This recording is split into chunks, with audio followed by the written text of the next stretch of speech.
The bitter steam from my chipped Bishop High coffee mug curled upward as my son kicked the back of my chair. Still, I didn't speak. Just steadied the mug, letting the warmth remind me I was still in control. As the scent of burnt coffee thickened, it mixed with the silence he mistook for surrender. While the steam rose between us, I saw what I'd built. An ungrateful man raised on my patience. The same mug he once handed me on Mother's Day now trembled with truth. That's when I decided he could keep the basement, but not my bank accounts. All right, before we dive into this crazy story, do me a favor. Subscribe and tell us where you're watching from. Elaine sat at the kitchen table, her glasses perched at the tip of her nose, tracing the columns of numbers with the tip of her pen. The world outside was quiet, Spokane's gray skies clinging to the last hints of daylight. She was balancing the checkbook, a task that once seemed mundane, but now felt like the last thread keeping everything together. A small sigh escaped her lips, but there was a strange peace in the rhythm of the task. There was a right way to do things, a neat way, and she was doing it. The kitchen light flickered briefly, and before she could adjust it, the basement door crashed open. "Mom, I need the Wi-Fi password again." Travis's voice was as thick as the musty air from his underground den, a familiar grumble that seemed to enter the room before he did. His footsteps echoed across the worn floorboards as he stomped into the kitchen, his body blocking the light. Elaine didn't look up. She simply held her breath for a moment, careful not to let any sharpness slip into her voice. "Just a minute, Travis," she said, her voice steady, a little too steady. "I'm finishing something." "Jesus, how long does it take?" His impatience was palpable, his words sharp like an accusation. He loomed in the doorway, shifting from foot to foot, his frustration curling around him like smoke. She didn't answer immediately, keeping her attention on the numbers, the ink slowly spilling across the page as she moved the pen to another column. She could hear him huffing, his impatience like a drumbeat. It had been this way for so long, him storming in when he wanted something, never waiting, never considering. But today, something felt different. The next moment was swift, too fast to anticipate, too jagged to ignore. She felt it first, an abrupt, violent shove that made the chair jerk forward, the legs scraping against the floor. The noise was harsh, like something precious being cracked underfoot. "Move! You take forever," Travis spat out. The words weren't just impatient, they were dismissive, like she didn't matter, like she was in his way. Elaine's body tensed, the muscles locking in place as her pen froze mid-stroke. For a moment the air hung heavy between them, like the house itself held its breath. Her pulse quickened, and for the first time in years she couldn't breathe through it.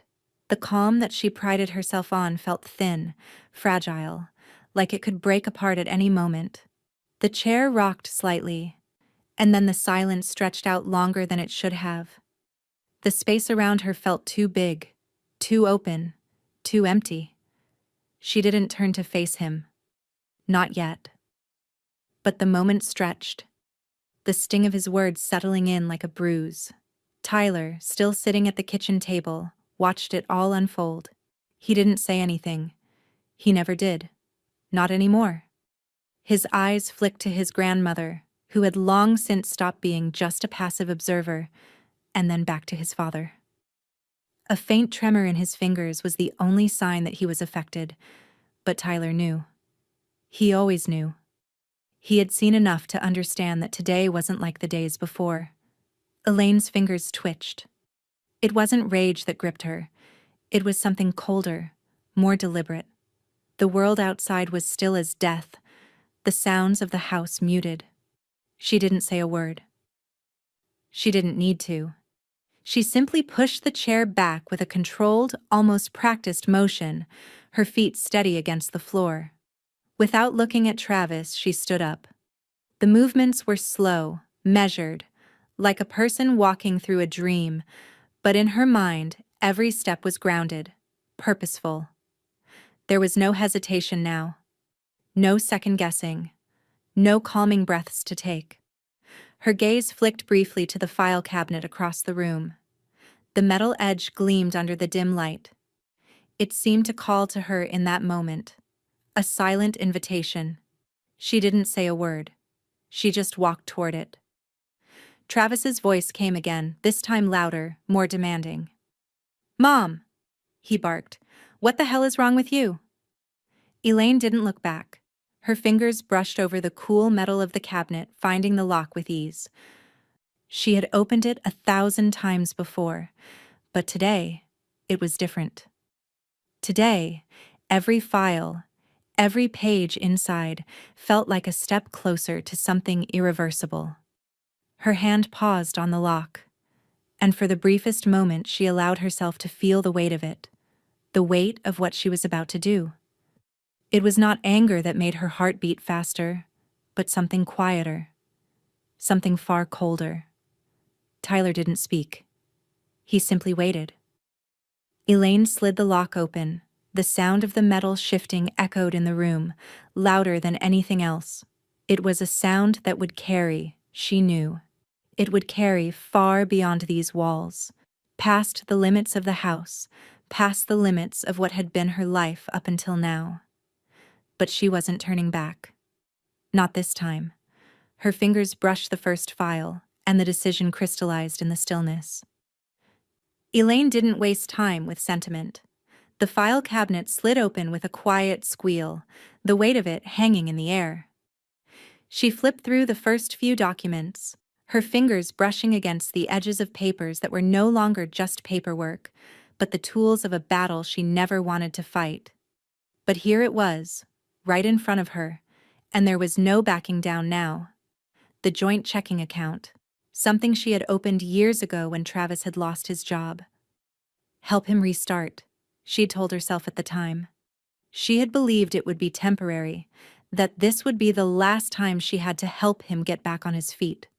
But it had never ended. The balance still sat there, a grim reminder of how long it had been since he'd really tried to make something of himself. How long he'd stayed rooted in the same basement, living on her terms, on her dime. Her hand hovered over the bank statements. No more, she thought. No more helping. No more excuses. She moved to the next document, the auto insurance papers. His name still there, on the car she'd let him borrow when his was in the shop. But it was always more than that. It had been her car, her responsibility. Every time she signed the bill for the insurance, the weight of that little gesture was there, under her skin, like a slow-growing infection she could never quite shake off. She tore through it, flipping past pages, skipping over the small talk in the text. The utility autopay bills. His name on those too. Each password she had given him, each account he thought belonged to him by some unspoken right. The gas, the water, the internet, the electricity. All of it still carried the same tether to him, the same sense of entitlement. The weight of the decisions she was about to make pressed down on her chest, but she didn't waver. A knock at the door broke the rhythm of the room. A pause. Elaine didn't flinch, didn't even move, but the corners of her mouth twitched slightly. She knew who it was before the door swung open, and in came Ruth, holding a Tupperware of soup in one hand and a soft smile in the other. "Brought you something to eat?" Ruth's voice was gentle, unassuming. Ruth never did ask questions. She never pressed for details. She was simply there, her anchor. Elaine didn't respond immediately. She glanced up, her eyes cold but steady, and then she turned back to the papers in front of her. Ruth set the soup on the counter and moved closer, her eyes flicking briefly to the open file cabinet. "You're doing it," Ruth said softly, more of a statement than a question. Elaine gave a small nod, the tension in her shoulders relaxing, but only slightly. "I am." The words came out with the precision of someone who had been through this moment 1,000 times in their head. "I'm cutting him off." Ruth didn't look surprised. She didn't offer sympathy, didn't make it about her. Instead, she placed a hand on the counter, steadying herself before responding. Do it clean. Do it once. No looking back. Elaine didn't need to hear more. Ruth's advice was always sharp, always right, and Elaine had already made the decision. Her fingers flicked to the next file, the PayPal account. She'd let him use her account for small things. Groceries, a new game, even a subscription or two. But the thing was, there was always a next time, and the small things added up. More than once she had found herself shaking her head at an unexpected charge. She'd let it slide just this once, but no more. The password she had offered him was now a key that no longer worked. Her hand paused on the mouse. Without hesitation, she opened her email, the cursor hovering over Cam Nguyen's contact info. The man was efficient, direct, and trusted. He had never questioned her choices, only executed them with the calmness of someone who had seen everything before. Elaine clicked open a new email. I need full account separation, no contact. She pressed send. The sound of the email sending echoed through the quiet of the house. For a brief moment she let herself feel the weight of it, of that finality. Then, she returned to the rest of the accounts, starting to close out each one in its own way. Behind her, Tyler moved quietly into the kitchen, a small envelope in his hands. He didn't speak, but his presence was a solid thing, grounding her in the moment. His eyes flicked between Elaine and Ruth, then back down to the folder in his hands. Can I still stay for dinner? Tyler asked, his voice a bit too calm, as though he was pretending to be unaffected by the atmosphere in the room. Elaine turned, meeting his gaze. Always, she replied, her voice warm, though the distance between them was palpable. She could feel his eyes on her, but there was something else there now, a kind of quiet understanding. He knew. He had seen the slow erosion of boundaries, the compromises she had made. She gave him a small, almost imperceptible nod. Tyler took his seat at the table, opening the envelope. Elaine's eyes flickered back to the computer screen, to the accounts she was closing, but her thoughts drifted. Travis was out there, somewhere, angrier than ever. But she had just taken the first real step. She wasn't afraid anymore. The silence in the kitchen was heavy now. And for the first time in years, Elaine felt the weight of the silence shift in her favor. Elaine woke early, before the light reached the kitchen blinds. The air had that soft, blue-gray stillness that belonged only to the hour before consequence. She made coffee, poured it into her oldest mug, the one with the fading Bishop High School treasurer's office logo, and sat down in front of her laptop. The cursor blinked like a heartbeat on the login screen. One by one, she began. The Wi-Fi first. The router sat on the counter, little green lights flickering in rhythm with her resolve. She typed in the admin address, changed the network name from Bishop Home to Eben Lee, and entered a new password so long even she had to write it down twice to be sure. When she saved it, the lights blinked out, then came back weaker. She could almost feel the disconnection travel through the floorboards, down into the basement where Travis's world lived. Seconds later, she heard it. Internet's down again. His voice rose from below, sharp and irritated. Elaine sipped her coffee, letting the warmth fill her throat before answering, calm as a held breath. Call your provider.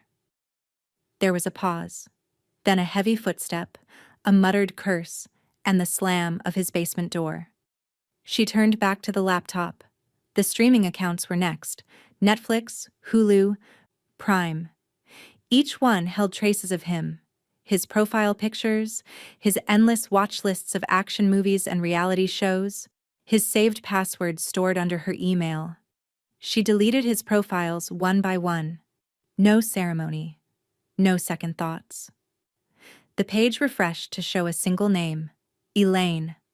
The sound of each deletion was silent, but in her mind it was thunder. She moved to the utilities next: Spokane County Electric, Cascade Gas, the Water District, even the garbage collection. Every account had his name listed as authorized user. Not anymore. Click, remove, confirm. With each removal came a deeper sense of space, like air flooding back into a sealed room. Then, the auto insurance. She logged in, her fingers trembling just slightly as she saw his name beside hers. Travis Bishop, secondary driver. The cursor hovered over remove. Her reflection in the computer screen was faint but steady. There was no anger there, just precision. The kind of focus that comes after the storm, when you've decided you'll never stand in the rain again. She clicked. Downstairs, the faint thud of his footsteps moved toward the stairs, then stopped halfway up. She heard him muttering to himself. Words she couldn't make out, but didn't need to. Elaine opened her bank app next. The joint checking account appeared on the screen, balance modest but still hers. She stared at the line that read, Joint Owner, Travis Bishop, and remembered the day she'd opened it. He'd stood beside her at the credit union, eyes tired but grateful, saying, "Thanks, Mom. I'll get things right this time." He hadn't. Her hand didn't hesitate as she transferred every dollar into her private account. When the screen confirmed transfer complete, she closed her eyes for a moment. She didn't pray, she didn't curse, she just breathed, slow and steady. Another sound broke the quiet, a crash from below. The unmistakable bang of something thrown against a wall. "Mom!" His voice thundered up the stairs. "Did you touch the bank account? It's saying locked." Elaine stood, smoothing her sweater, and called back in the same even tone she'd used her whole life when she needed control to stay intact. "You'll have to speak with the bank about that." Silence. Then another slam. She walked to the window. Outside, the sun was beginning to lift above the pine trees, washing the backyard in pale gold. The frost on the grass shimmered, and she realized she hadn't noticed beauty like that in months. Maybe years. Her phone buzzed. An email from Cam Nguyen. "Received your message, Elaine. Starting digital separation today. Recommend password vault update. Will confirm once all linked accounts are secure." She smiled. Small, quiet, satisfied. Returning to her laptop, she opened Hulu one last time. Travis's profile picture popped up, a photo of some movie poster he liked. She hovered the cursor over delete. "Goodbye," she murmured and pressed the key. Then, a low rumble from the basement. The muffled sound of frustration, of a man realizing for the first time that something had truly shifted out of his control. Elaine didn't move toward the stairs this time. She didn't brace herself. She only whispered to the empty kitchen, "Actions have passwords, Travis. You just lost yours." Outside, the day fully arrived, spilling light through the blinds and across her checkbook, her coffee, her steady hands. She closed the laptop, stood, and straightened the files she'd left out the night before. The silence in the house wasn't tense anymore. It was clean. But as she walked toward the file cabinet, the floor creaked above the basement stairs. Travis was coming up, and this time she didn't feel even a flicker of fear. Travis's first instinct was to grab his phone, thumbing through his apps in quick succession, expecting the usual flow: Netflix, Amazon, YouTube, the bank app. Each one opened to the same message: account not found. His fingers trembled as he tried again, swiping and tapping, a string of error messages flashing in rapid succession. He ran downstairs, his mind clouded with confusion and rage. His pulse quickened as the familiar rhythms of his day shattered. Each app rejected him as if the house itself had turned its back. "Amazon's locked. My Hulu's gone. What the hell?" Travis muttered under his breath, storming toward the basement stairs, practically choking on the sound of his own frustration. He didn't understand. How could this happen? His phone buzzed, and the screen lit up with a notification from his bank. Unable to access account. Your login credentials are incorrect. His heart skipped a beat. He opened the app again, but the error message was still there. Shit! He yelled, his breath ragged.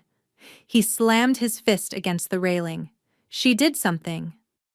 He stormed up the stairs, not bothering with the usual careful steps that led him back to the kitchen. The door at the top of the stairs slammed open, and he burst into the room with the full fury of someone who had been robbed of something they thought was theirs. Elaine sat at the table, sipping her tea, as calm as she had been the entire morning. The warm amber liquid swirled in the cup, steam rising gently in the quiet room. She didn't flinch when he entered, didn't shift her gaze from the quiet, steady rhythm of her cup to the chaos he carried in with him. "What the hell did you do?" Travis demanded, his voice harsh, shaking with anger. Elaine's eyes lifted from her cup, not with the fear or hesitation that he had expected, but with a kind of cool composure that made his blood run cold. She didn't respond immediately. She simply sipped her tea again, her lips parting only briefly to release the steam into the air. The simple gesture felt like the starkest form of defiance, one that silenced the roar in his chest.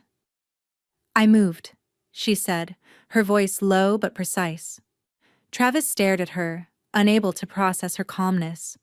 His mouth opened and closed in a spasm of disbelief. He was angry, yes, but now there was something else. A deep, gnawing realization that the balance of power had tipped irrevocably. He had never been denied, never fully turned away, not like this. But now, each failure to log in, every denied password felt like a wall closing in on him. "You can't just take everything," he snapped, his voice rising. Elaine's hand was still steady around her teacup, her fingers never trembling as she set it down with a gentle clink against the saucer. "I just did."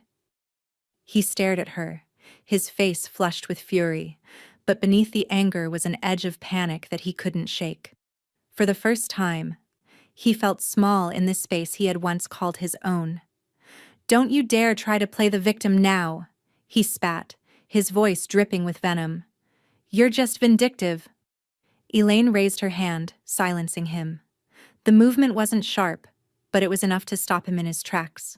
She didn't need to shout. She didn't need to get defensive. She had made her choice, and the silence between them was its own form of authority. He stood there, mouth open, ready to lash out. But no words came. His mind raced, but nothing he said could change the sudden coldness of this moment. He realized, just for an instant, that he had underestimated her. He had thought of her as a passive force, someone he could always bend with his will. But now, in the stillness of that kitchen, he felt the weight of everything he had taken for granted. Ruth's voice broke the tension, soft but firm, from behind the kitchen door. She had been listening from the hallway, her presence a steadying force. "You need a will with teeth," Ruth said, her voice low, as if she too had been waiting for this confrontation. Elaine didn't look up at Ruth. Her eyes remained on Travis. "A will is only as strong as the hand that enforces it," she said, her tone cool and even, as though she were discussing something as simple as groceries. Travis looked between them, his anger twisting into something darker. He didn't know what to say anymore. It was as if every retort he had ever relied on had been stripped from him, leaving him exposed in a way he wasn't prepared for. "I'm not your enemy, Travis," Elaine added, her voice gentle now, though her words cut deep. "But you made me one." He opened his mouth to respond, but nothing came out. He couldn't even form the words to challenge her anymore. The silence in the kitchen grew, the kind that hummed with a strange electric quiet. He could feel the weight of every decision Elaine had made, and for the first time, he realized how deep the chasm between them had grown. She wasn't just cutting him off, she was severing the illusion that he still had any control over her life. Without a word, he turned and stalked toward the door, his footsteps heavy as he made his way back to the basement. But even as he descended the stairs, the house remained undisturbed, a calm fortress that held the truth. He had no place here anymore. Elaine sat back in her chair, looking down at the cup of tea in front of her. There was no joy in the moment, no sense of victory. Just the quiet weight of knowing that she had crossed a line from which there was no return. And for the first time in years, she felt the full strength of her own resolve. The cool, sterile smell of paper and ink filled the lawyer's office. It was a place of neutrality. No warmth, no comfort. Just the quiet hum of a printer in the corner and the faint murmur of traffic outside the tall windows. Elaine sat across from the polished oak desk, her fingers laced together, resting in her lap. She had done everything she needed to do in this room. Everything that would irrevocably shift the power balance between her and Travis. But this, the will, was the final seal. The lawyer, a man named Peter Green, looked at her across the desk, his fingers lightly resting on the papers in front of him. His gaze was both professional and sympathetic. A combination Elaine had grown to recognize, but never quite trusted. "You're sure about this?" he asked, his voice a little softer now, a hint of hesitation creeping into his tone. Elaine nodded, her gaze unwavering. "Absolutely." Peter adjusted his glasses and shuffled through the papers, his fingers moving over each page like he'd done 1,000 times before. But today, there was no routine to his motions. Today, there was something heavier in the air, something that had been pulled into place without any false pretenses. He reached the page marked Beneficiaries and paused. "Travis," he said softly, looking up at her. "You're sure you want to remove him entirely?" Elaine's hand clenched on her lap. "Yes." Peter nodded slowly. "And you want to add Tyler as the sole heir?" Elaine's lips pressed together. She looked at the thick stack of papers in front of her, the lines she had drawn in her life now running through it all, her choices, her sacrifices, her patience. She thought of Tyler, of the quiet strength he had shown through everything, and of Travis, who had abused every opportunity she had given him. The man who kicked her chair. The man who thought nothing of her. "Yes," she said firmly. "Tyler is the only one left who matters. He's the only one who's shown me respect." Peter scribbled down some notes, then looked up again. "You've also set up a trust for Tyler. Would you like to make that contest proof?" Elaine hesitated for a moment, but only a moment.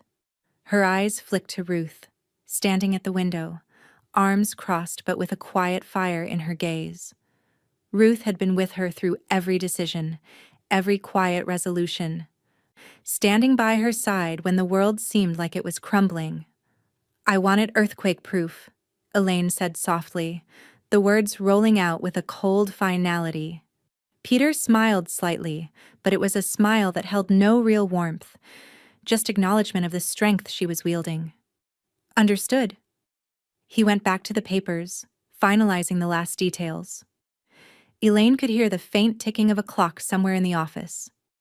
Tick, tick, tick. Time moving forward, a steady march toward what she knew she had to do. "Everything's set," Peter said after a long moment. "Once we get the notary, this will be final." Ruth, who had been quietly watching the exchange, came over to the desk. She leaned over, her sharp eyes scanning the papers, and then looked up at Elaine. "You sure, Elaine?" Ruth asked, her voice low but steady. Elaine met her gaze and nodded.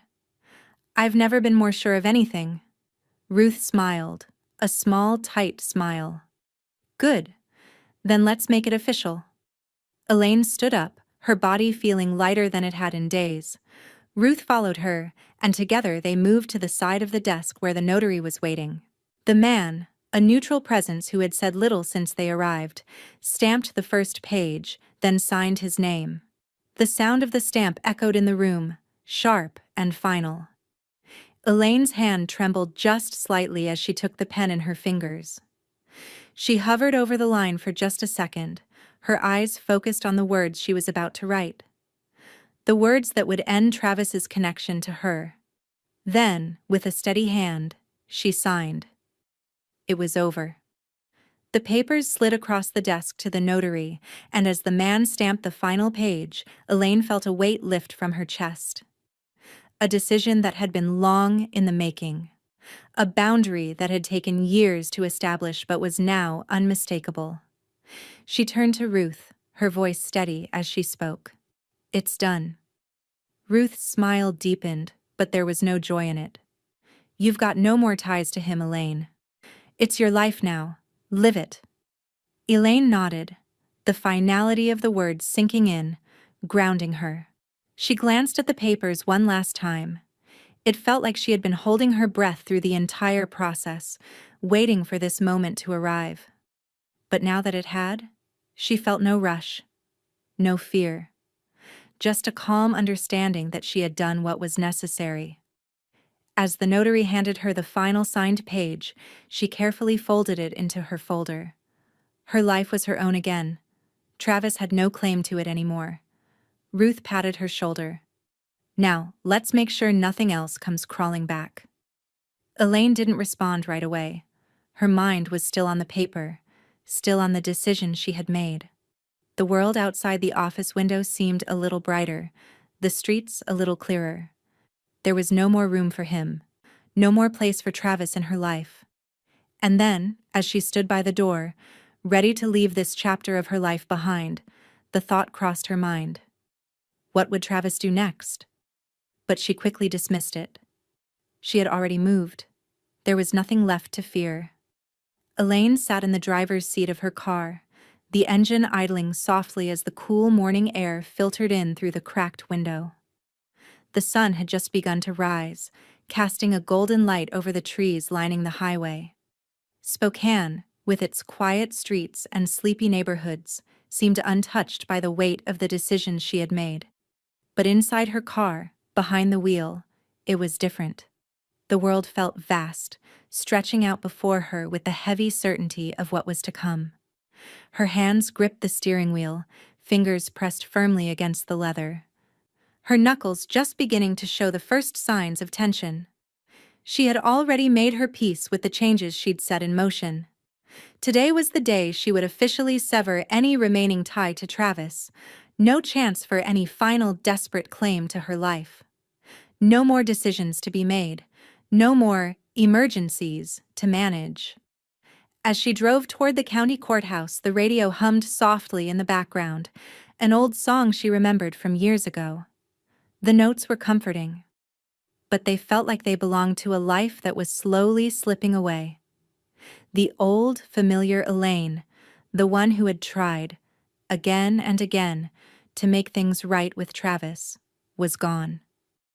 In her place was this woman, strong and steady, but also detached, as though a part of her had already moved on to something else. The courthouse came into view. Its old stone facade standing proudly against the sky, the building was a monument to decisions made, to justice served, and today, to finality. She parked the car, the tires crunching against the gravel as she pulled into a spot near the entrance. For a moment she sat there, looking out at the brick steps leading up to the doors. There was no turning back now. The documents in the folder beside her were a reminder of that. Elaine grabbed her purse, slinging it over her shoulder, and walked into the building. The air inside was colder than the morning air outside, sterile and functional, filled with the muted sound of shoes echoing against polished floors. She went straight to the clerk's office, where she handed over the paperwork to officially remove Travis from her power of attorney and medical emergency contact. It wasn't hard. Not really. She had filled out the forms online earlier in the day. All that was left was the formality. The clerk stamped the documents, signing off with a swift motion, and handed them back to her.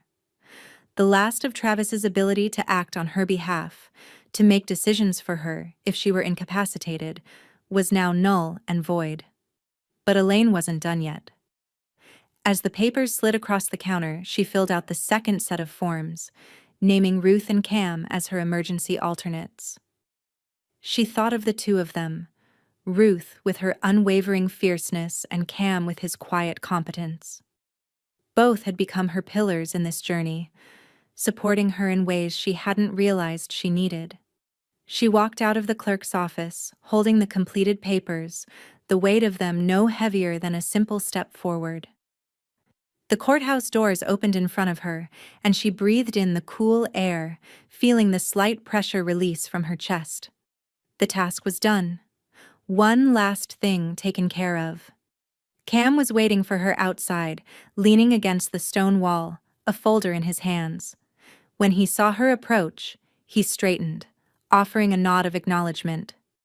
"Everything digital is now secure," he said, his voice steady, as always. Elaine couldn't help but feel a sense of calm settle over her at his words. Cam had handled the last of the digital legwork. The passwords, the accounts, the lockouts.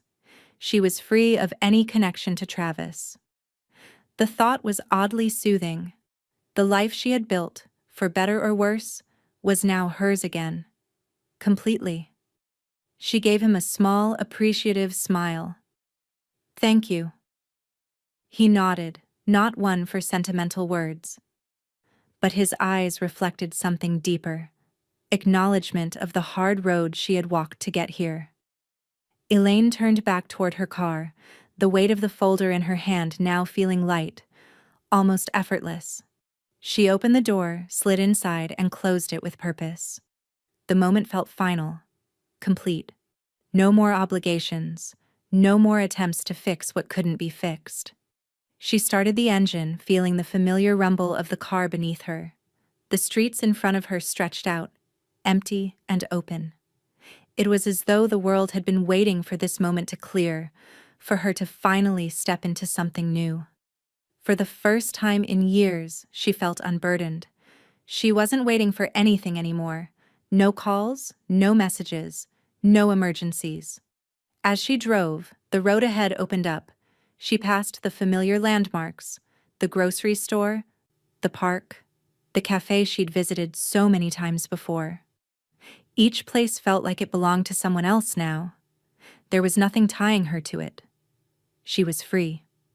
Elaine pulled into a small diner on the edge of town. It was a quiet, unassuming place, just the kind of spot she liked to visit when she wanted to be left alone. She parked, turned off the engine, and sat for a moment, watching the passing cars. When she walked inside, the bell above the door jingled softly, but she didn't notice. She wasn't looking for anything but peace. She ordered a simple meal. Nothing extravagant, just a quiet dinner for one. As she ate, the world outside the window grew darker, the shadows stretching longer.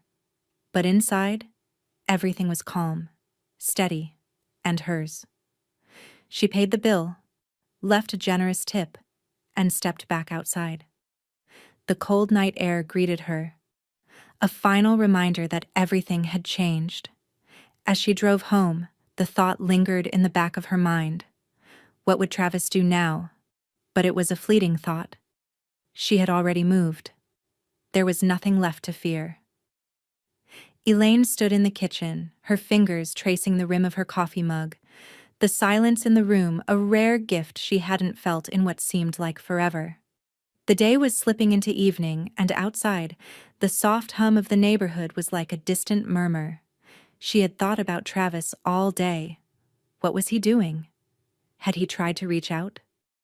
Her phone buzzed on the counter, the sound breaking through the quiet like a sharp knock at the door. She didn't rush to answer. She already knew who it was. She'd been waiting for it. She picked it up slowly, her fingers brushing the screen, and saw the text from Travis sitting there, blinking back at her. "You're a heartless bitch. Don't ever contact me again." Elaine's heart didn't skip a beat. It wasn't the first time she'd heard those words, nor would it be the last. But this time, something felt different. Something in the finality of his message spoke to the last tether between them being cut loose. She didn't answer, not right away. Instead, she opened her Messages app and took a screenshot of his text. The words burned into her memory for a moment, but there was nothing left to be said. He had said enough. Elaine forwarded the screenshot to her lawyer, Peter Green, attaching a simple message. Please add a non-communication clause to the estate trust. Any harassment will be grounds for permanent exclusion. She pressed send and sat back, her eyes scanning the empty kitchen. The room felt different now, peaceful. But under that peace, there was something else.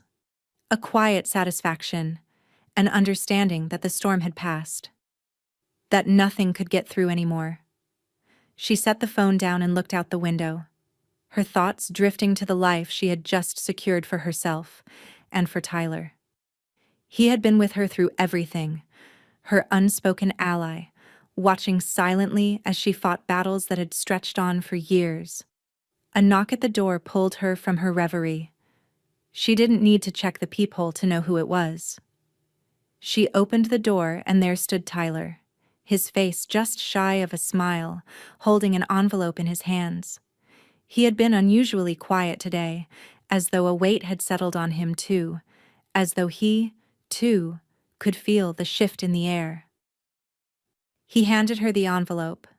"Mom," he said, his voice steady but carrying a hint of something else, something deeper. "I wrote this for school, but I wanted you to read it." Elaine took the envelope, her fingers brushing against his. She pulled out the folded sheet of paper and unfolded it. Tyler's handwriting was neat, the words carefully chosen, each sentence grounded in something she hadn't known he was thinking about.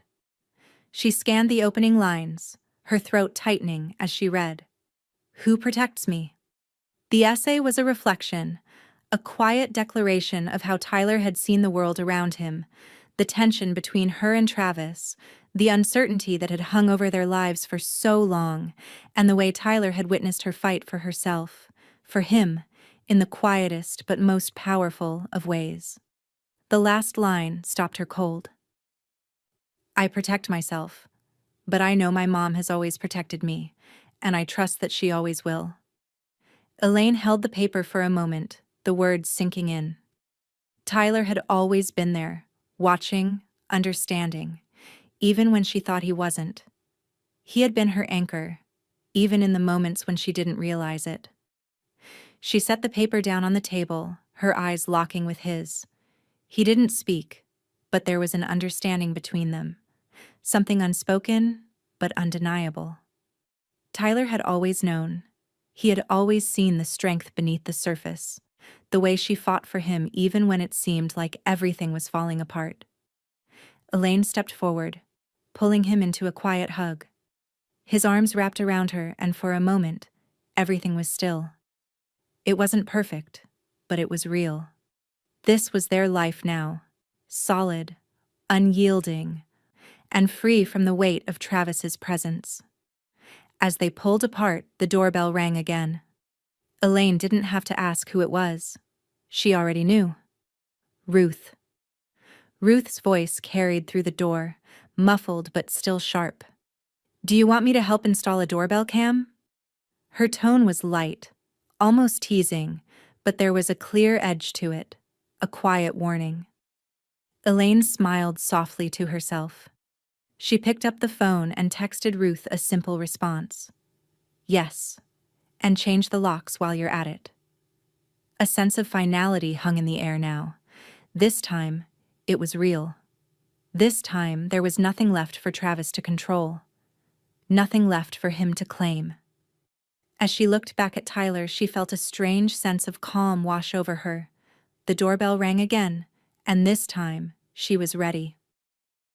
The quiet hum of the house was broken by the sharp ping of Elaine's phone. She glanced down at the screen, already knowing what it would be.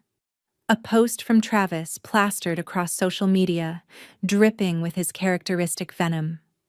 She opened it slowly, her heart already hardened to the words she would read.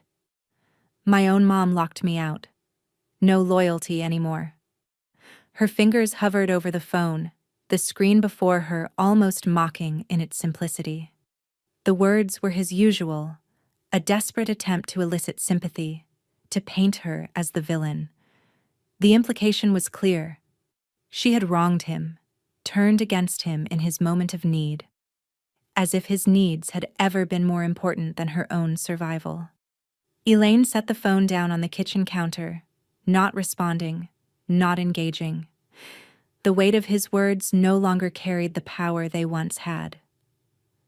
The storm had passed. She was done defending herself. In the quiet of the house, she resumed her work, methodical, deliberate. The bank letters were next. She opened her laptop, her fingers dancing across the keys.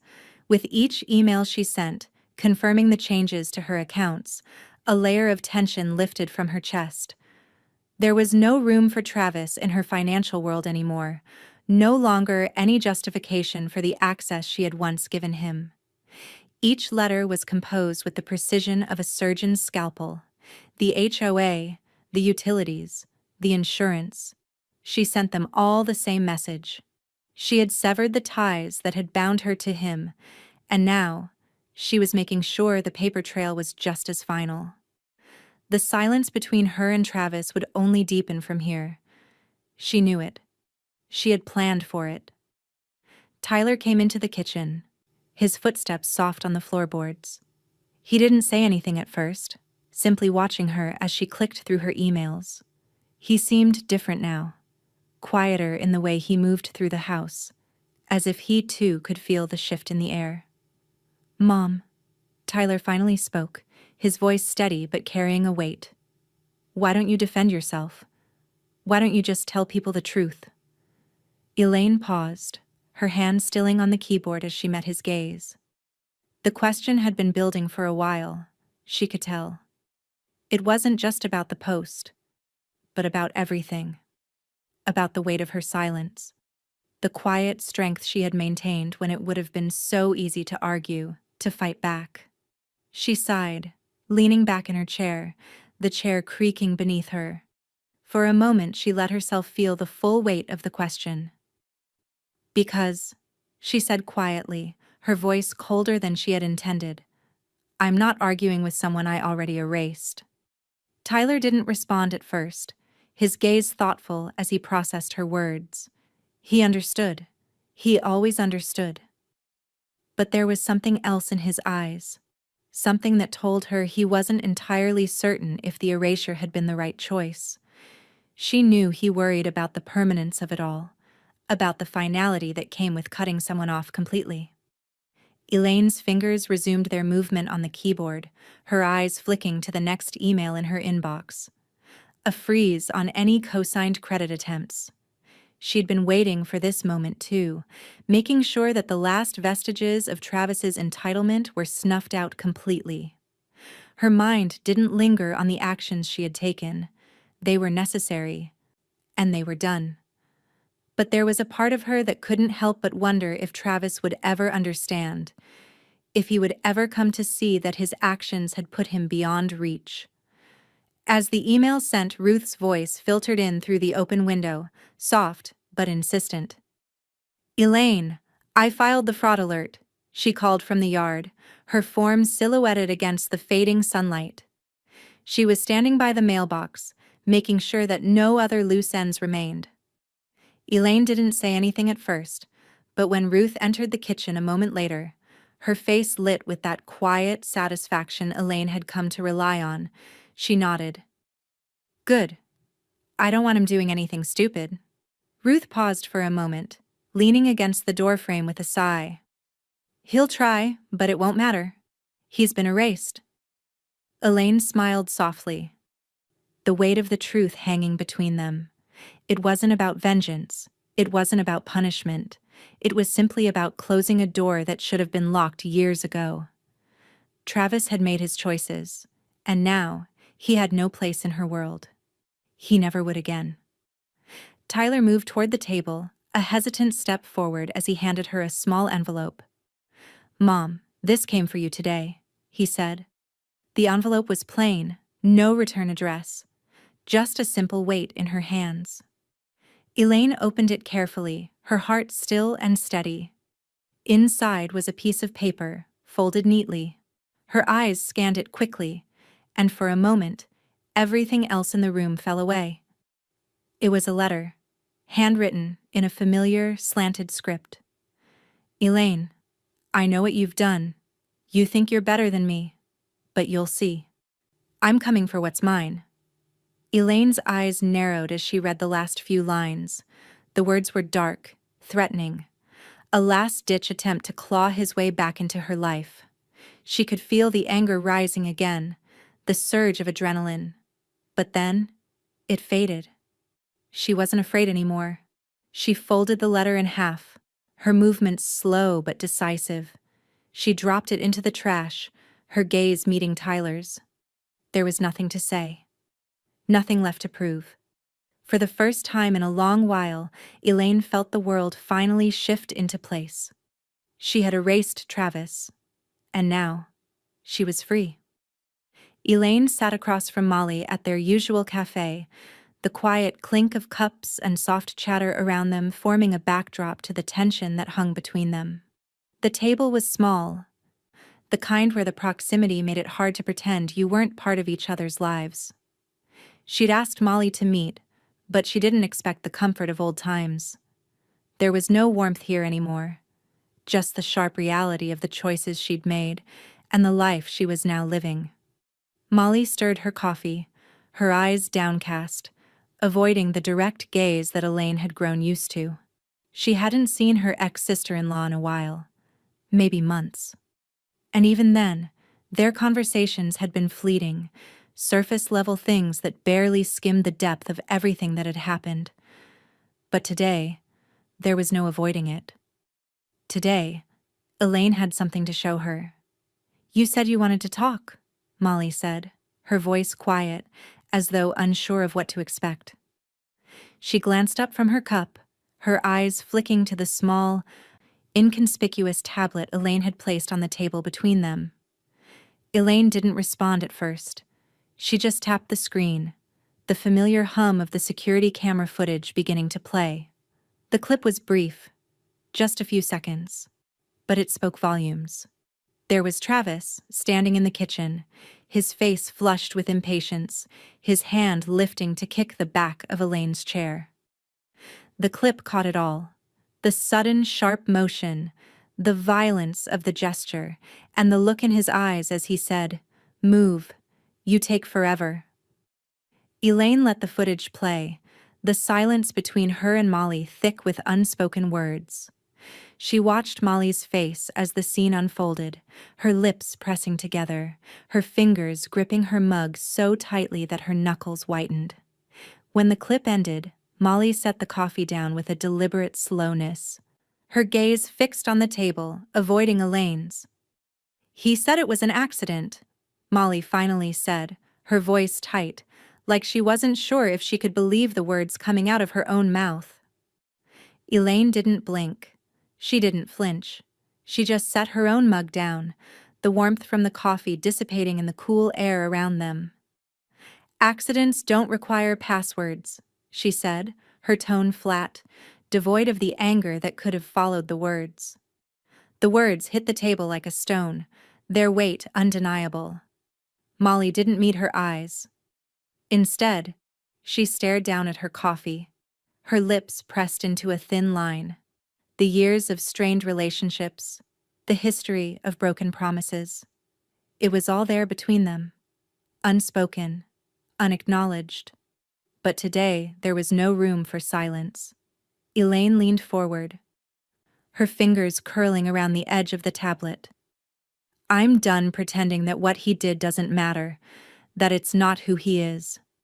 Molly's eyes flickered to her, the soft flicker of recognition passing across her face. She knew.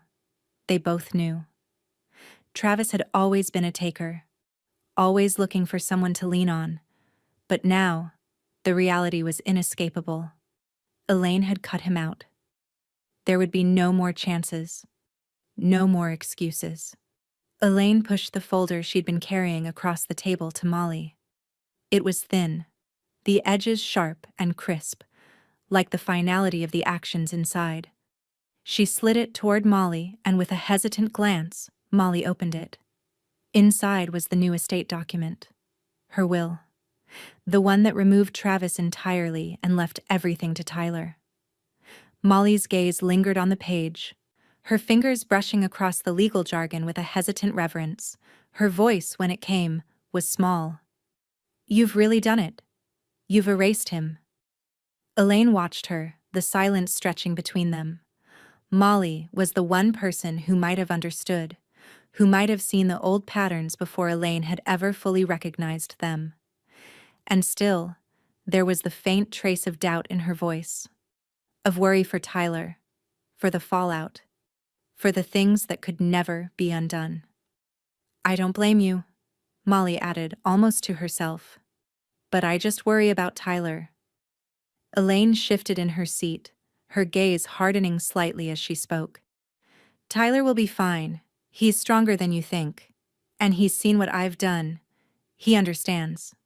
Molly didn't argue, but there was a soft sadness in her eyes as she folded the will back up and handed it back across the table. "I hope you're right," she murmured, her voice barely above a whisper.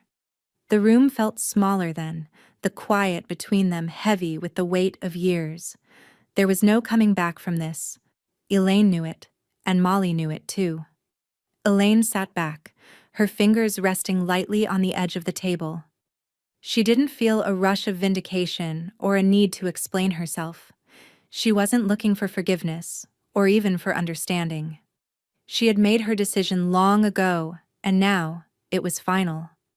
The silence stretched, and for a moment they simply sat there. Two people who had once been bound by family, now sitting at a table where all the old ties had been severed. Molly stood up first, pushing her chair back with a soft scrape. She didn't say anything else, just gave Elaine one last look before walking toward the door. Elaine watched her go, but her thoughts were already elsewhere, focused on the life she had ahead of her. She wasn't looking back. Not anymore. The door clicked shut behind Molly, and Elaine sat alone at the table, the truth finally settling into place. And in the silence that followed, Elaine knew this was the end of the story. There would be no more twists, no more surprises. Everything had been said. The morning was quiet, the air crisp as it slipped through the slightly cracked windows. Elaine sat at the kitchen table, her fingers curling around her coffee cup. The steam rose lazily from the dark liquid, and she stared into the cup for a long moment, her thoughts distant, floating between the past and what was ahead. Her phone buzzed, the sudden vibration breaking through the stillness. It was a text from Cam. "He's at the credit union. They flagged his application. ID mismatch." Elaine's eyes narrowed as she read the message, a small but satisfied smile tugging at her lips. Travis had tried to apply for a car loan and, of course, he had been denied. His name was flagged instantly. The secondary authorization she'd removed years ago had come back to bite him, preventing him from accessing anything tied to her. She leaned back in her chair, absorbing the small but vital victory. She had prepared for this, had expected him to try, to lash out one more time, as he always did when he felt cornered. He was running out of places to turn, out of people to blame. But what he didn't realize was that all his old tactics had already failed. The safety nets he once took for granted were gone. A second message from Cam flashed on the screen. "He's causing a scene. He's loud and angry, but they've got everything locked down." Elaine's thoughts turned to the credit union. She could almost hear the muffled voices now, the frustrated shouts, the panic as Travis tried to convince them he was still entitled to what wasn't his. His desperation was palpable, and it made her feel lighter. She had done the right thing. He had tried to control everything for so long, thinking he could manipulate his way through life. But now, his world was unraveling at the seams. Elaine set the phone down, taking another sip of coffee. Her mind wandered to what had happened at the bank, the moment when she'd finally pulled away the last of his access, the moment when she had said enough. There was a knock at the door. Elaine's mind snapped back to the present, and she walked to answer it, knowing who would be on the other side. Ruth was standing on the doorstep, her usual confidence in full force. "I heard about the credit union," she said, her tone sharp, but there was a hint of amusement in her eyes. "He's really losing it, isn't he?" Elaine didn't smile, but the corners of her mouth lifted slightly as she stepped aside to let Ruth in. "It's good to know he's finally feeling the consequences." She closed the door behind her, her thoughts momentarily drifting to the days before, when she had felt the same helplessness, the same fear of Travis's manipulations. But now, she felt unburdened. Ruth walked into the kitchen, perching herself on the edge of the table. "You didn't just revoke access, you revoked entitlement," she said, her voice almost reverent. Elaine met Ruth's gaze, her heart steady in her chest. "And I feel lighter." Ruth leaned forward slightly, her brow furrowing. "You sure? Because he's not done. He'll come back at you from another angle. That's what he does." Elaine's hand rested on the back of her chair as she regarded Ruth, her mind clear. "I know who he is now, Ruth, and I'm done letting him back in." Her voice was steady, unwavering. She looked out the window for a moment, watching as the last of the morning fog melted away, the sunlight breaking through the trees. The world outside felt different, lighter somehow. Everything had been cleared away.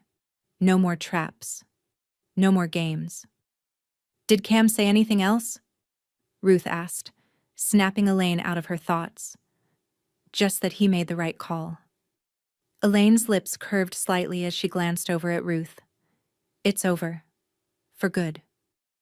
The doorbell rang, interrupting their moment of quiet understanding. Ruth raised an eyebrow, but Elaine shook her head. "No more distractions," she said softly, her voice filled with quiet resolve.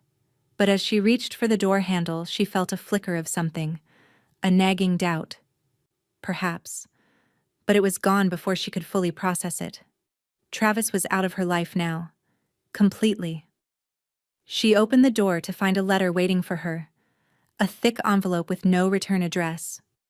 Her fingers hesitated over the paper for just a moment, and then, with a deep breath, she tore it open. Inside there was a single sheet of paper. No return address, no name, just a single line. "You can run, but you can't hide. I'll find a way back in."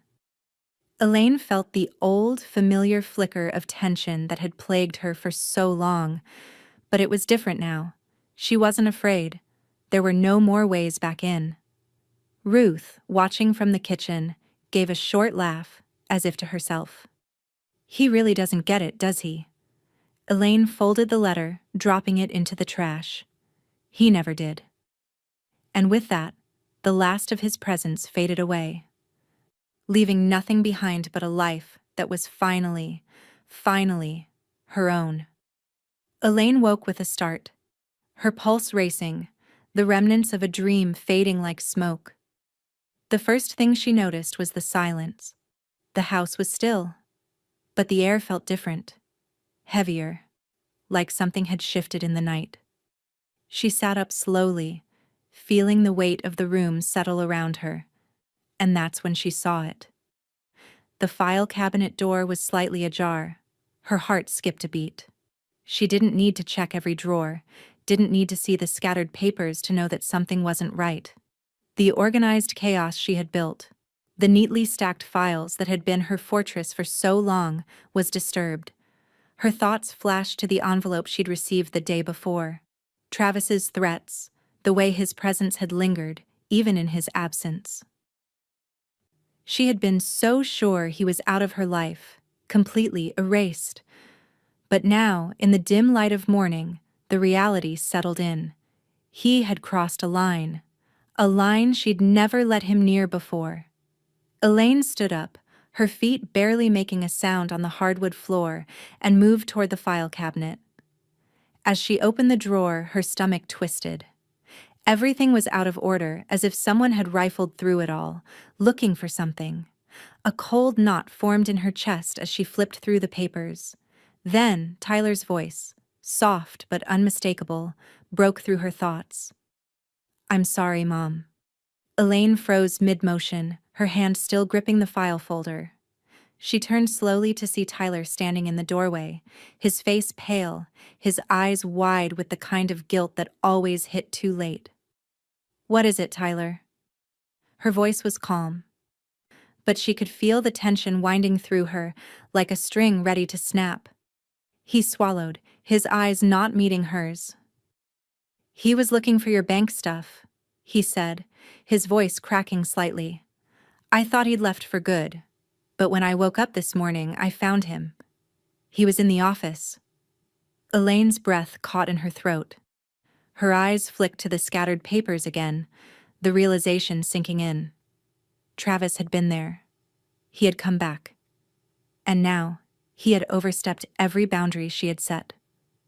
He broke in, she murmured, more to herself than to Tyler.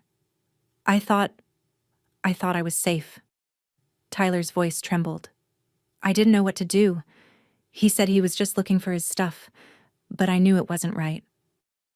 Elaine exhaled slowly, the weight of the situation finally hitting her. She had spent so long building walls, erecting barriers, but Travis had broken through them. And now, she had to respond.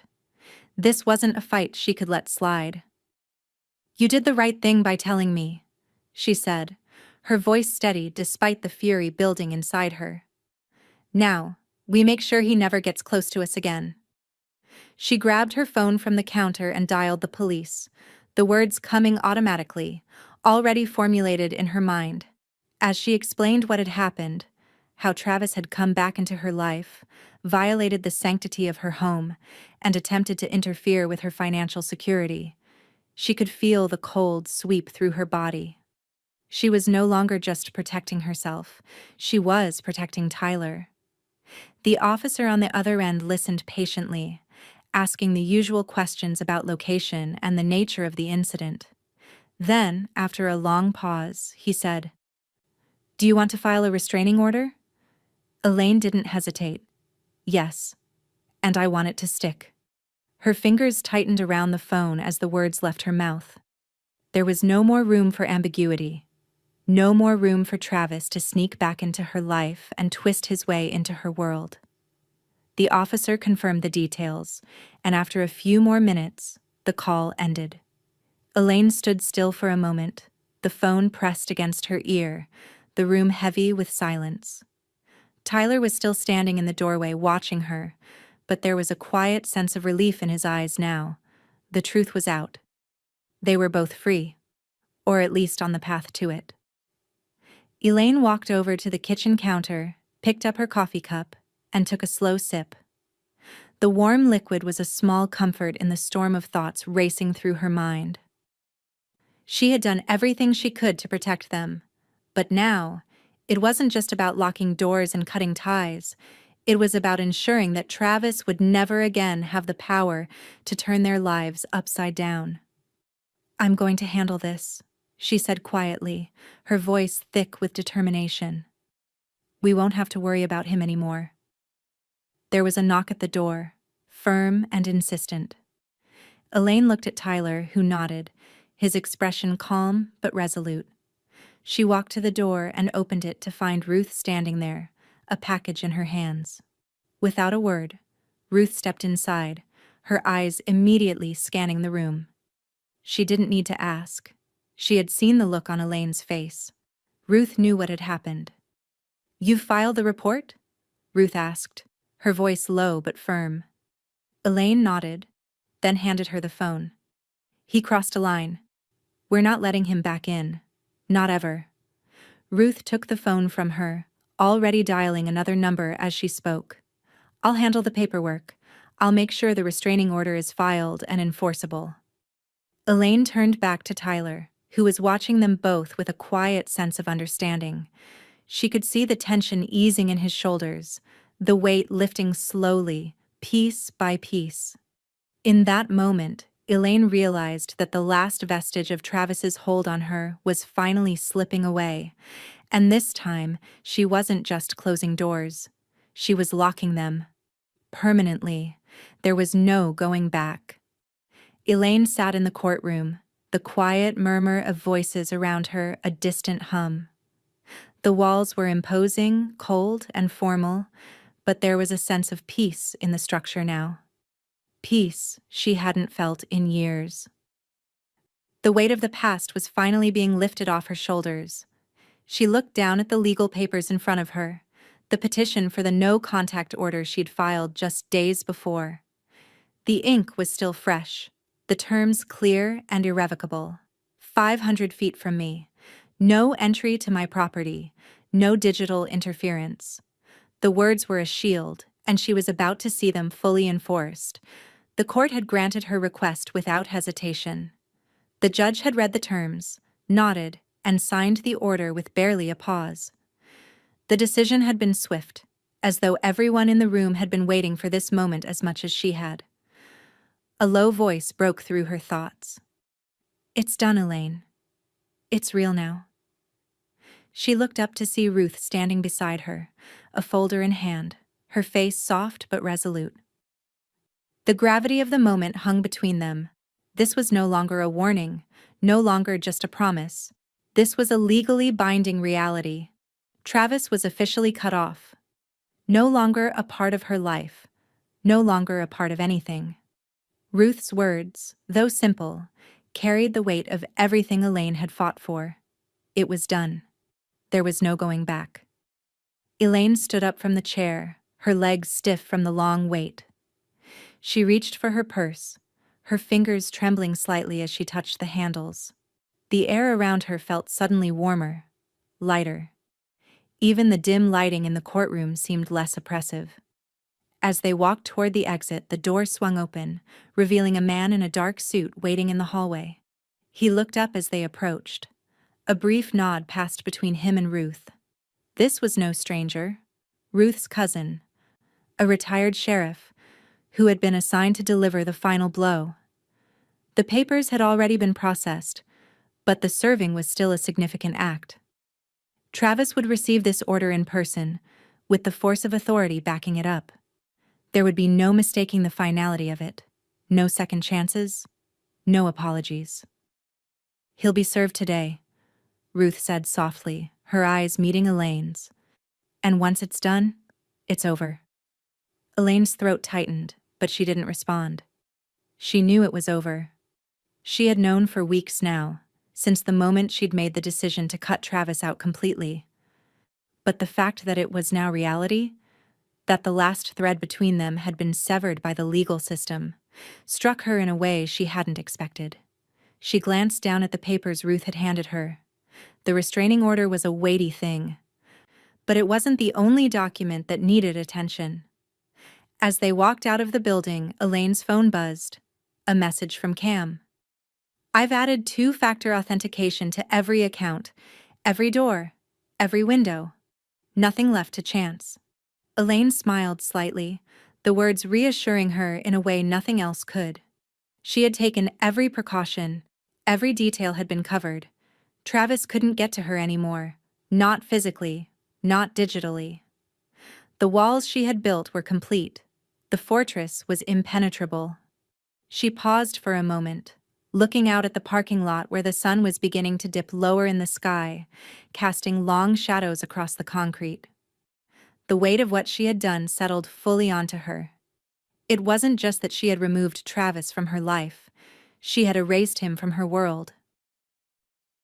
"He didn't just kick my chair," Elaine said, her voice cold but firm as she stared ahead.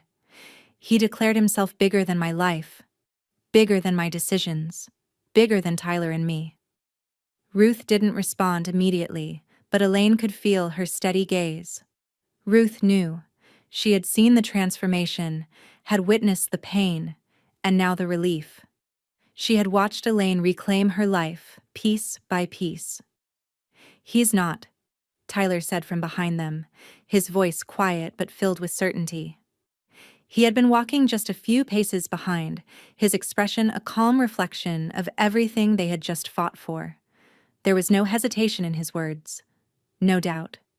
Elaine turned to look at him, a slow smile curling at the corners of her mouth. He had been with her through it all, the guilt, the confusion, the sacrifices. And now, he was here, standing beside her, unwavering. "No," Elaine said softly, her voice more assured now. "He's not." The weight that had settled on her chest for years, through all the arguments, the manipulations, the broken promises, began to lift, piece by piece, with each passing second. For the first time in a long while, Elaine felt free. There was no more fight, no more chasing after something that didn't want to be caught. She had erased him completely from her life, and nothing could bring him back. She closed her eyes for a brief moment, letting the peace wash over her, knowing she had made the right choice. And in the distance, she could almost hear the faintest sound of a door closing. Forever. Elaine sat in front of her laptop, her fingers hovering over the keyboard. The glow of the screen was faint in the dimly lit room, and the silence around her was deafening. She had been at this for hours, going through each email, clearing out the old, the irrelevant, and the painful. It felt like a ritual of sorts, cleansing herself of the remnants of a life she was determined to leave behind. Her mouse hovered over a new notification. The subject line was simple, unremarkable. From Travis Bishop. She clicked on it, expecting nothing more than the usual angry ramblings, the accusations she had come to expect from him. But as she read the email, her breath caught in her throat. The message was calm, composed, almost eerily so. The words were an attempt at reconciliation, a manipulative plea wrapped in a false veneer of remorse.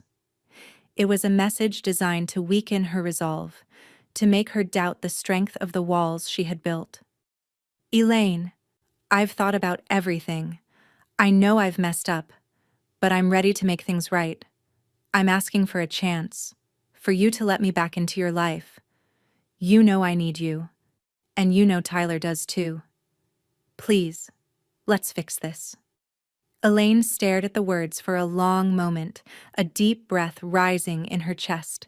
Her mind immediately flared with the familiar sense of anger, the anger that had been the bedrock of her decisions. But there was something else too, something cold and empty, a recognition that this was not the man she had once hoped he could be. This was the same manipulative, self-serving Travis, using guilt and false promises to chip away at her resolve. She reached for the mouse, moving it slowly over the screen, her thumb hovering over the delete button. But something held her back, something deep in her gut. And she clicked mark as spam instead. The message vanished, slipping into the digital ether where it belonged, never to be seen again. Her phone buzzed, an alert from her lawyer, Peter Green. Elaine picked it up and read the message. "Do not respond to the email. Any reply could void the protection clauses. Stay strong. You've done the right thing." Elaine set the phone down slowly, her eyes fixed on the empty screen before her. The weight of the message hung in the air, but she didn't feel shaken. There was no need to respond. There was no need to engage. The walls had already been built, the boundaries established, and nothing, not even his manipulations, could tear them down now. Her fingers moved back to the keyboard, updating her recovery emails and security questions with deliberate care. She had to ensure that nothing could undo what she had done. She had already taken every measure to lock Travis out of her digital life. She had already erased him from her world. As she finished the final changes, she sat back in her chair, feeling the tension in her shoulders ease just a little. Ruth had been right. Everything had been locked down. Ruth's voice broke into her thoughts, soft but insistent, as she stepped into the room from the hallway. "Elaine, you're safer now than you've ever been." Elaine looked up at her, a small smile touching the corners of her lips. "Because I stopped treating survival like betrayal." Ruth nodded slowly, her expression unreadable but firm. She had seen Elaine's journey, the pain, the hesitation, the moments of weakness. But now the finality of Elaine's decisions was clear. And Ruth was here to witness it all. Elaine's phone buzzed again, but she ignored it. There were no more calls to make, no more decisions to second-guess. She stood up, the small weight of satisfaction settling into her chest. She wasn't looking over her shoulder anymore. The past was behind her, and with each step she took forward, it seemed further and further out of reach. There was a slight tremor in the air as she turned toward the window, staring out at the fading light of the day. The sky was darkening now, and the world outside felt as empty and unburdened as she did. The silence was hers.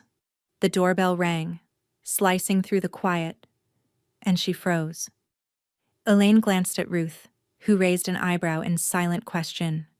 Elaine had already known. She didn't need to check. This wasn't the end. It was just the beginning. With deliberate steps, Elaine walked toward the door, her heart steady, her resolve stronger than it had ever been. And as she reached for the handle, she knew, whatever came next, she was ready. Elaine stood at the top of the basement stairs, her hand resting on the railing, her gaze fixed on the space below. The basement had always felt like a forgotten part of the house, a shadowy extension of the life she'd lived with Travis.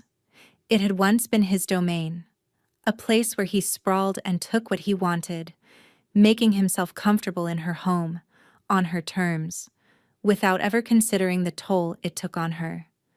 But now it would be different. She had spent the morning cleaning out the space. The old furniture that had accumulated over the years was gone, discarded or donated, depending on what could be salvaged. The old, worn-out couch where Travis had spent countless hours had been replaced with a sleek, modern futon. It wasn't much, but it was enough. The walls, once stained with memories she wished she could erase, had been scrubbed and repainted, leaving only a faint trace of the past behind. Elaine stepped down the stairs, her feet light on the cold floor. The smell of fresh paint lingered in the air, mingling with the faint scent of wood polish. She had done this herself. Every corner, every inch of this transformation. No one else. Not Ruth. Not Tyler. This was her reclaiming something that had been taken from her. It was small, but it was hers.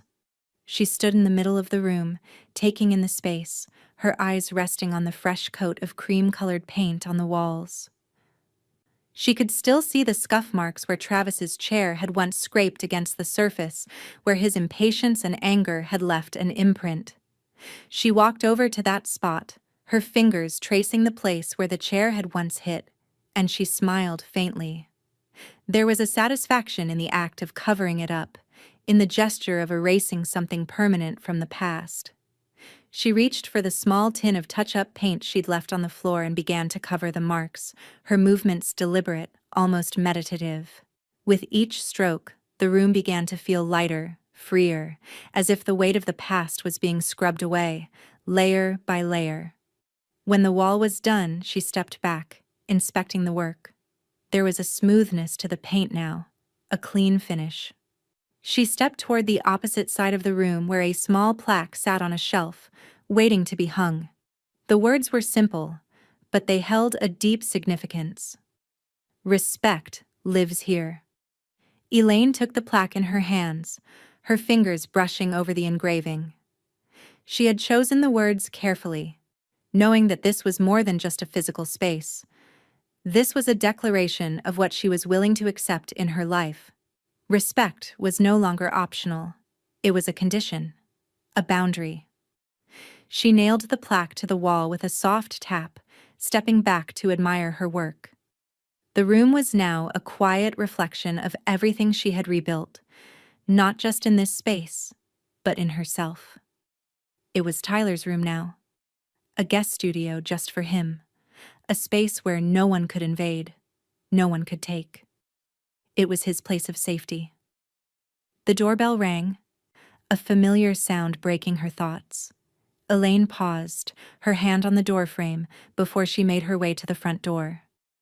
When she opened it, Ruth stood there, her arms laden with a steaming teapot and a small tray of cups. "I thought you might need a break," Ruth said, her voice light but knowing as she stepped into the house with her usual purpose. "You've been working hard in there?" Elaine smiled, stepping aside to let her in. Ruth's presence was a comforting constant in a world that had often felt out of control. She placed the tray on the kitchen counter, her eyes scanning the space. "Looks like you've made it your own," Ruth said, her eyes warm with approval. Elaine nodded. "It's for Tyler. Just somewhere safe." Ruth smiled, her gaze softening. She sat at the kitchen table and poured the tea. "You're safer now, Elaine. I can see it in you." Elaine sat down across from her, taking a cup, but her eyes were drawn to the small, shredded pieces of paper Ruth had placed on the table. Elaine glanced at Ruth, a question rising in her chest. "I thought you might want to see this," Ruth said, gesturing to the pile of paper. "It's Travis's apology letter." Elaine's fingers hesitated over the teacup. The letter. That last attempt. Ruth had shredded it, but the remnants were still there. Fragments of Travis's last-ditch effort to worm his way back into her life. Elaine took a deep breath, her hand closing around the handle of the cup. "I don't need to see it. I've seen enough." Ruth raised an eyebrow but didn't argue. "Fair enough," she said, leaning back in her chair. Elaine sat in the quiet for a moment, the warmth of the tea filling the space between them. She could hear the faint rustling of the wind outside, the house settling in the stillness. The past was fading, but there were remnants of it left behind, in small pieces, like the scraps of Travis's letter. She stood, turning toward the window, looking out at the yard where she had planted new flowers that morning.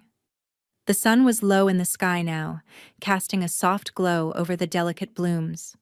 It was a small act, planting those flowers, simple, beautiful, but it symbolized something bigger: growth, renewal, and the strength to move forward.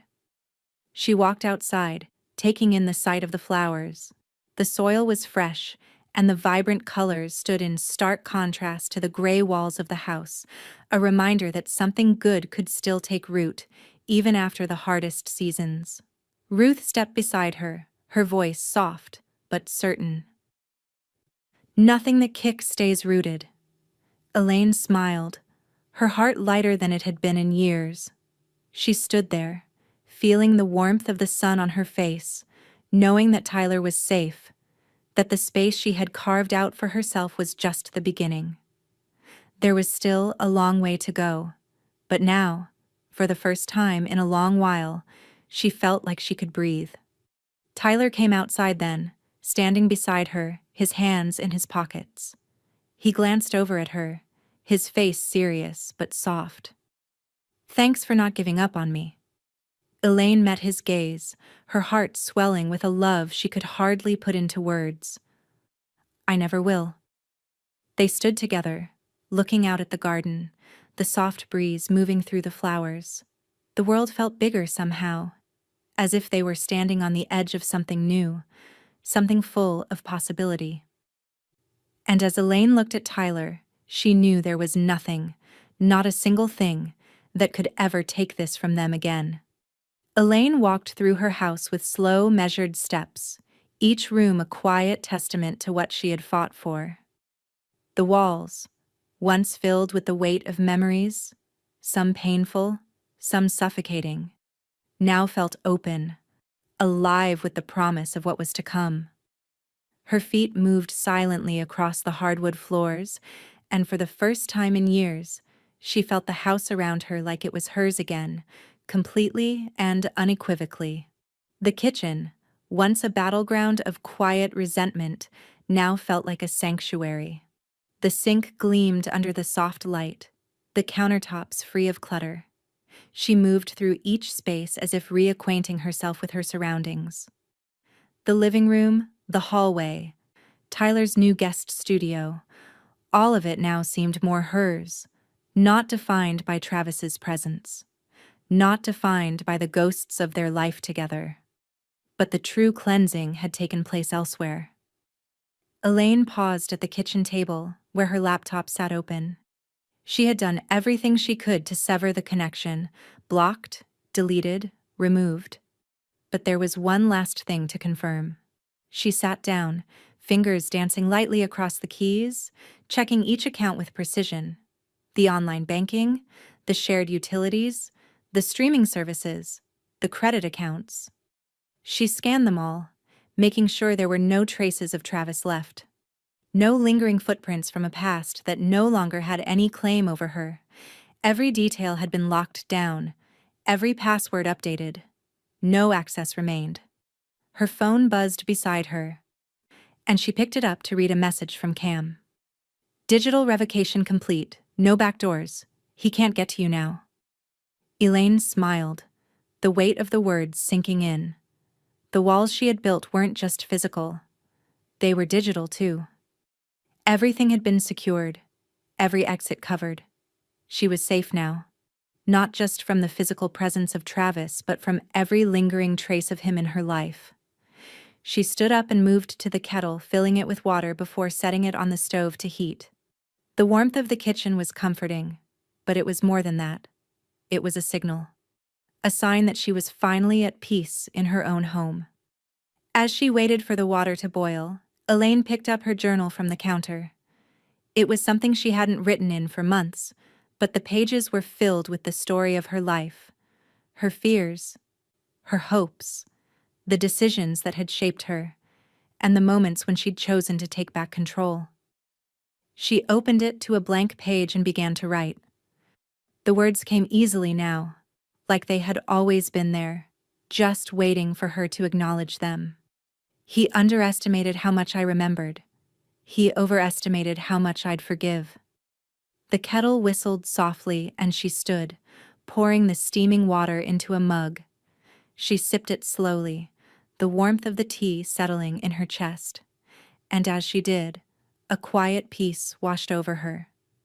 This was the end of the constant tension, the fear, the waiting for something to go wrong. She placed the journal down and turned back to the kitchen table. Tyler's voice drifted in from the other room, soft but insistent. "Mom, dinner's ready." Elaine walked toward the dining room where the table was set, the silverware gleaming in the soft light of the overhead chandelier. There was a feeling of finality in the air. Everything had come full circle.